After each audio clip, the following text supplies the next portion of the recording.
Tamara with Wyoming Dutch Oven Cooking. We're just going to do a short little video today, letting you know that there's all kinds of things you can do with cast iron. We love it. We cook 90% of our meals on it. Some of it is new, but a lot of it is old. It came from the ranch where my folks were.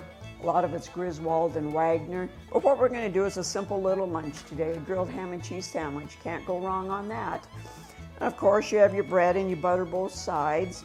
You've got ham, Swiss cheese. Of course, we use real butter. And of course, you grill both sides.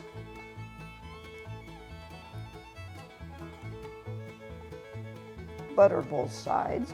This is an artesian bread. It's a little bit thicker. We just love it. Okay.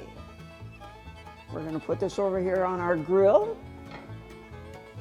As you can see, that's a really nice little round grill. It works great for so many things. We do hot cakes, eggs. Of course, we'll let that grill on both sides. Cut it. Put some fresh tomatoes from our garden on it. Some of our favorite mustard from Boar's Head. It's this nice, spicy mustard. We hope you liked this little short video. Please remember to subscribe, hit the like button, and leave a comment. Of course, our motto that we love is great food shared with friends and family equals great times. Here's to all of our viewers. Until we see you next time.